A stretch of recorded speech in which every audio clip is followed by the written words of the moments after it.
Lance, I'm curious. There was our readers were talking about how everybody celebrated. What did you do after the game? Went home. Well, Kelly and I had, as we usually do for home games, have a house full. That's kind of in the town usually, different family and friends. So we had that. We had some friends from New York that stopped by that were in town. And we had some former players from Buffalo that had come to the game that we invited over and had some pizzas and watched some football and talked old times. Pretty eventful. And then, what do you tell the team on Sunday or that time where you say, I hope you guys enjoyed the win, now let's focus? How does that talk? Yeah, that was this morning about, 4 hours plus ago, 4.5 hours ago. It's a big win, they earned it, but, our ability to play well after big wins, we need to play better, I think, after some of these wins.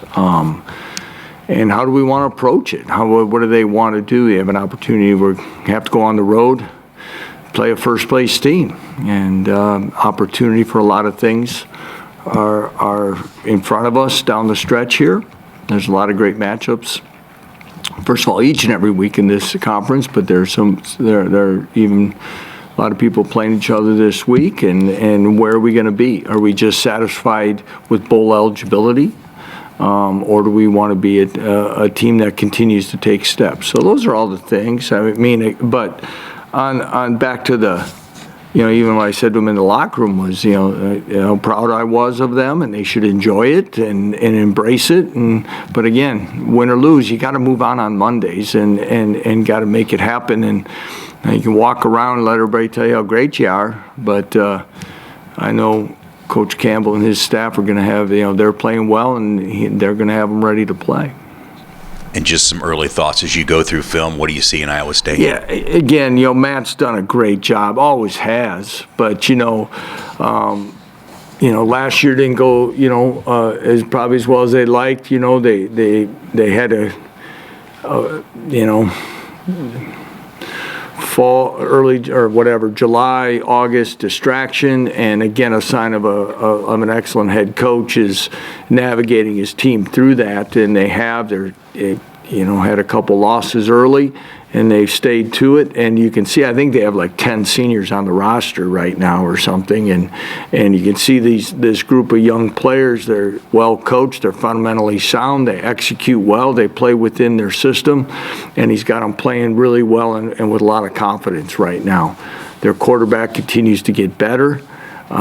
He can make plays with his feet and keeping plays alive. You can see that he doesn't let whatever freshmen or inexperienced mistakes rattle him, and he keeps fighting. They've got some good running backs, well coached in the offensive line, and their defensive scheme has caused issues for us for a long time, and we've got to be able to have answers. Curious, going back to 2021 in this game, feels like both programs are in different spots now. When you think back to that game, how much do you feel like you've just evolved as a program since then? Well, a lot. I mean, that was, I think I've said it here before, just pulling into Ames, that wasn't the Ames I'd remembered from the mid-'90s, and what a transformation that they've made, what Matt's done, Jamie Pollard, the athletic director.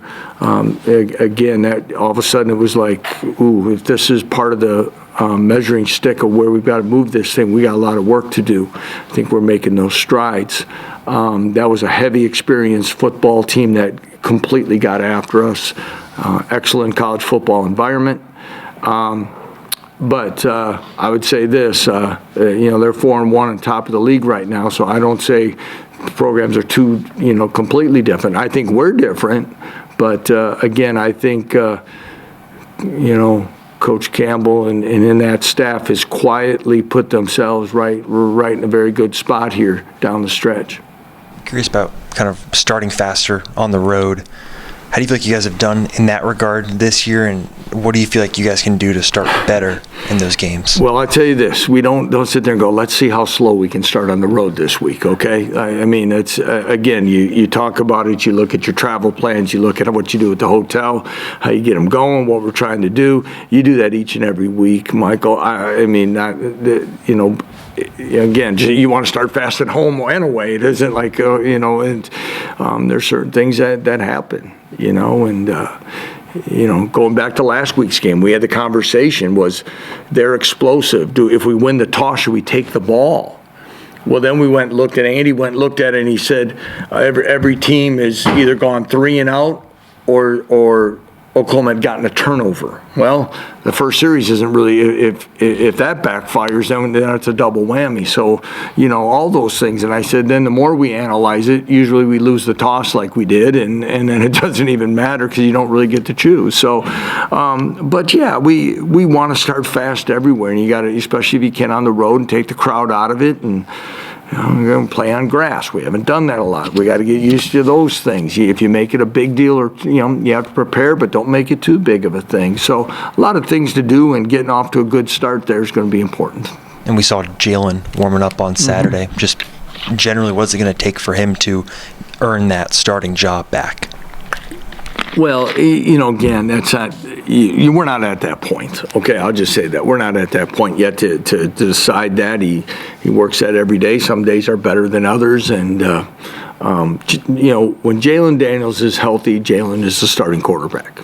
Okay, so hurry up and tweet that out. And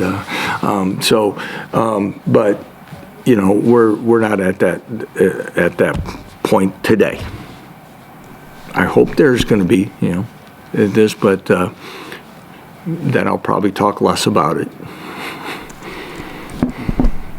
Can you just go over your linebacker play over the last 3-4 weeks? It seems like it's been pretty good. It's been solid. Yeah. I think so. There's times in there that we got to be better, but I think you have a tendency to kind of go that route with JB and Cornell. I thought Taiwan played hard and strained and did some things. Rich has been there, Craig.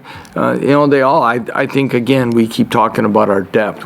Jason Gilliam got in late in the game when we needed him in some of those passing situations. I thought he did all right.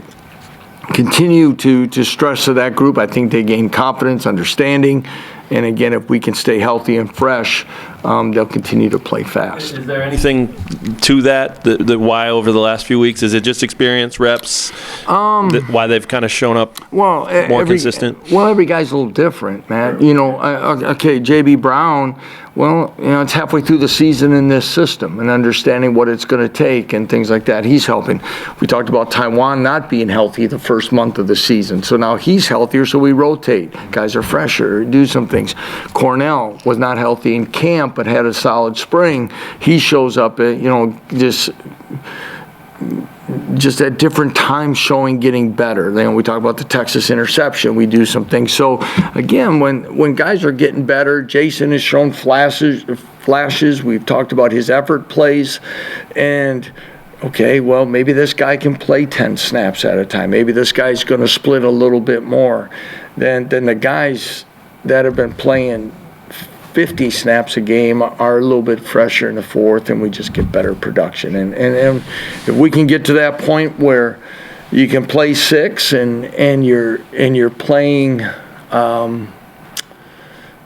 whether it be 2/3, 1/3 of the reps and things like that, I think it really helps your football team in so many ways. And then you can play some of those starters a little bit more on special teams. And I think Iowa State does a lot of that, where they're able to rotate a lot of guys. And they're in a lot of ways, they're cloned in a way that they got same body types, and they've recruited well to their system, and they play well and hard. And then you see it show up on their special teams.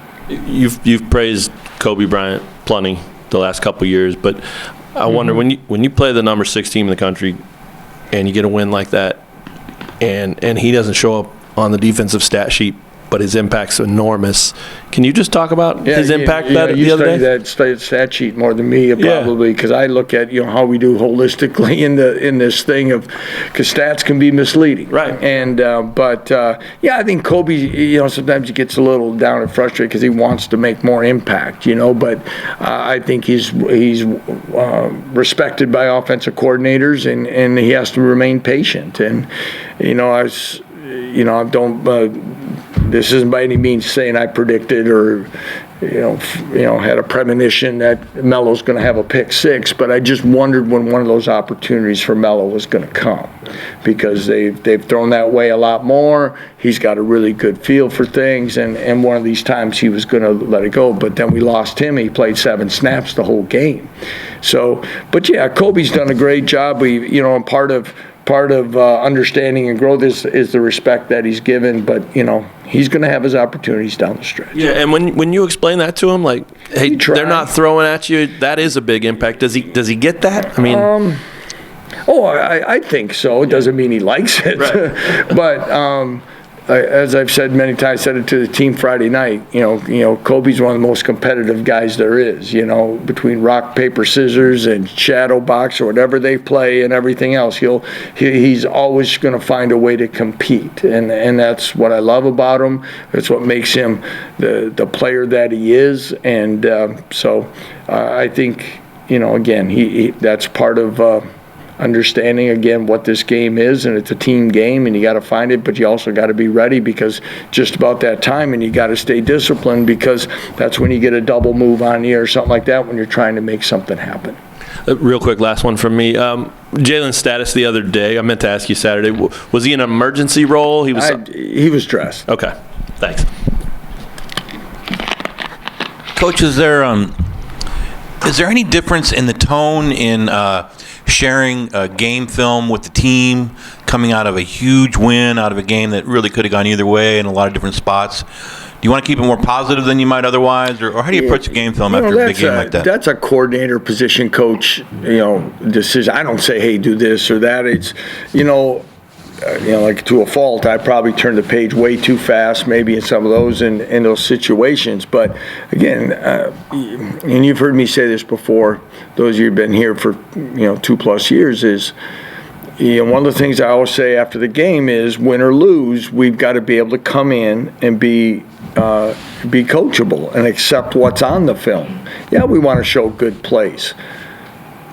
But that's what SportsCenter and all the recap shows and in the sports on television, that's what everybody else does. I always say life's not a highlight film. Okay, sometimes we want to pretend it is. So in order for us to continue to get better, we've got to be able to correct the parts that need to be corrected. And in the hours we're given by the NCAA, we only have so much time. That's why I try to say to the team is, sometimes I might be dwelling too much on the negative, but I only get 15 minutes in front of them on a Monday, max, probably closer to 10. And I talk to them some days on Thursdays in this room, and then most of it's post-practice, because I try to give the time to our coaches to teach and coach.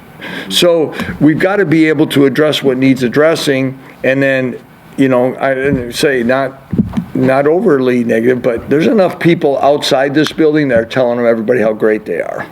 Okay? We've got to make sure we're showing them the positives and where it's been improved and where we need to go. So.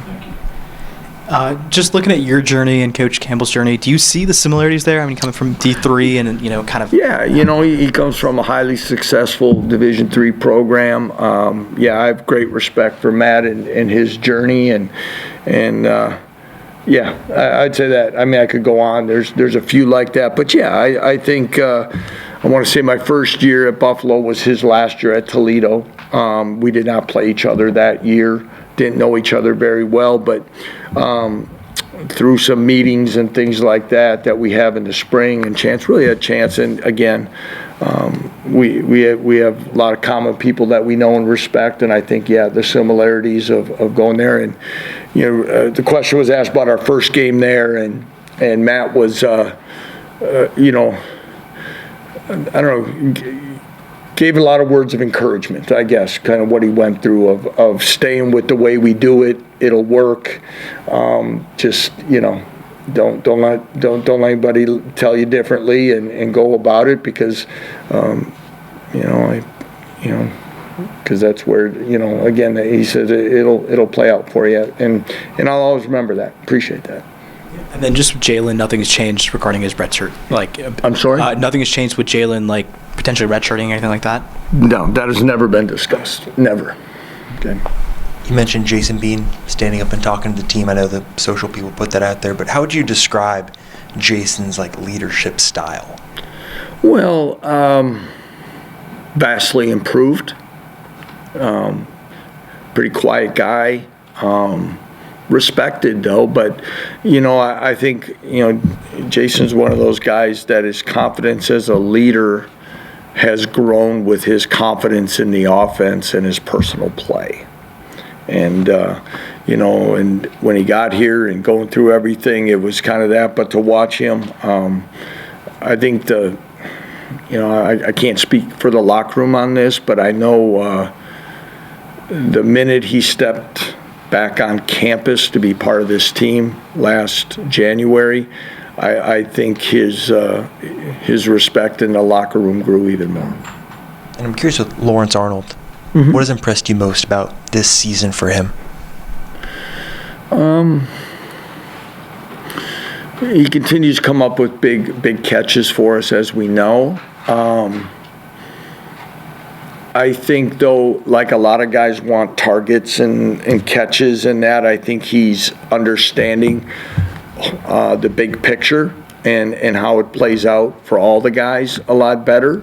And then probably the one that I appreciate the most is he really knows our offense, and he knows we line him up in a lot of different spots, and when he's asked questions, he knows.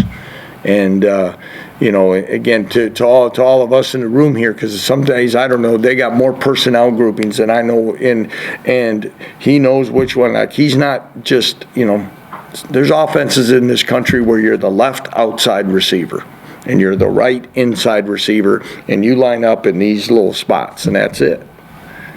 Okay? And then there's ours where, but not only are there splits and other things he has to learn. He's playing X, he's playing Z, he's playing the RP. We do a lot of different things and put a lot on those young men to learn and understand, and Lawrence knows as well as anyone. Lance, I know there were some guys that got banged up a little bit. How's the overall health report? Yeah, it's we're gonna again coming out of it, we had a fair amount of guys not do much today. A few guys in boots and things like that. We'll have a better idea as always as we progress through the week, and I think a couple are trending to be in a good spot, and a couple are probably going to be trending probably not being able to go. So I'm not ready to quite get to that yet until Trent Carter and the staff tell me. Anything else, Coach? All right, thanks guys. Have a great week.